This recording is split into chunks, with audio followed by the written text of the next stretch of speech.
Picture this, a financial tsunami hits, and it's so incredibly powerful that it wipes out half your country's wealth literally overnight. We're talking about South Korea 1997. Total economic collapse. Decades of booming growth, gone. Just vanished in a matter of days. Today, we're going to decode the definitive blueprint of that crisis. We're looking at exactly who lived and, well, who died. Let's dive right in. So, when a financial tsunami of that magnitude hits, who goes under first? Instinct probably tells you it's the small, fragile companies, right? The underdogs without the big connections. Well, prepare to be shocked.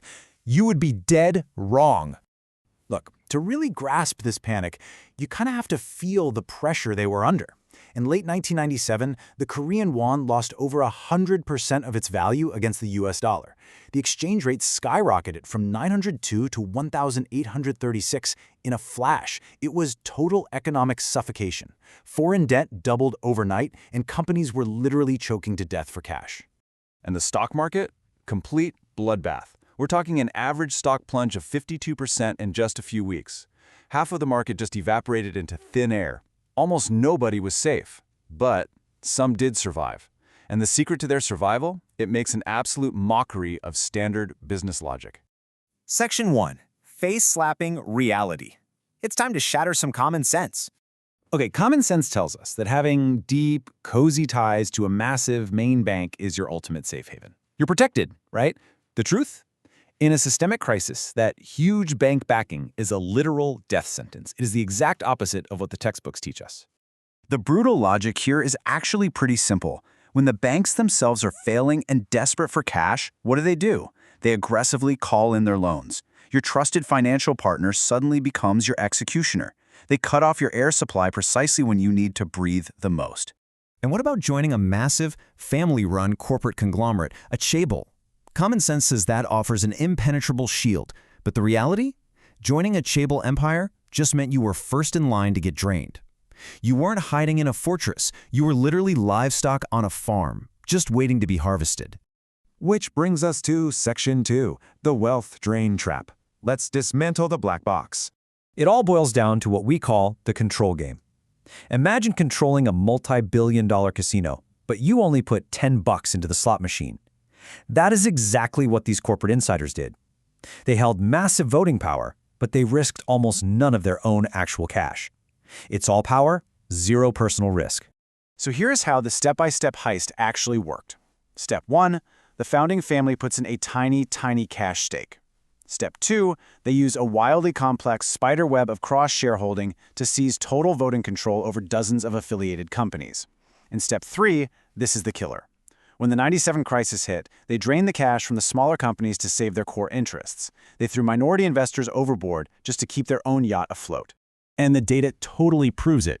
High insider family control or high affiliated cross-holding, the survival outcomes were dramatically worse. They crashed the absolute hardest. But high outside independent ownership, much better. Basically, the less control the insiders had, the safer your money was. Hey, this isn't just some theory. This is rigorous, extracted data from top financial researchers. The numbers just do not lie. Corporate insiders were the real threat here, not the saviors. Their absolute control was a massive liability for everyone else involved. All right, Section 3, the true lifesavers. What actually worked when everything else failed? Here was the real shield: foreign ownership.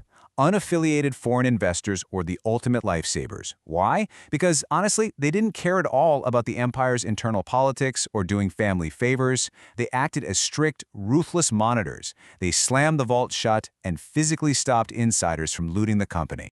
So here is the exact proven formula for survival. Number 1, independent foreign oversight. Number 2, high transparency, like listing your stock in the US to force strict accounting rules. Number 3, alternative offshore capital, meaning you aren't held hostage by those dying local banks. And number 4, high export revenue, just to keep bringing in fresh outside cash. Listen, if you take absolutely nothing else away from this explainer today, burn this into your memory. Transparency is the ultimate bulletproof vest. When the panic starts, secrets will bankrupt you. Open, independent oversight is literally the only thing that actually protects your value. Moving right along to Section 4, value and blind spots. Let's do some critical thinking. So past research, like the famous Mittens study back in 2002, looked at multiple countries all at once. It was a broad approach, but incredibly noisy. But this study, it does something brilliant. It isolates a single country, Korea, in 1997, which gives us laser precision. No messy, cross-border interference, just pure, clean panic data. It's a massive leap forward in academic methodology. But, we still have to be sharp here. The major strength of this study is that incredibly clean event window. We know the exact moment the shock hit. But the weakness? Well, it's highly specific to that 1997 Korean chaebol structure. And frankly, measuring a company's total fundamental health solely by a few weeks of short-term stock panic, that's a major limitation. Stock prices during a panic reflect fear, not always reality. Look, top-tier academic research, like this paper from the Journal of Financial Economics, is a hugely powerful tool. But it's not a magic crystal ball.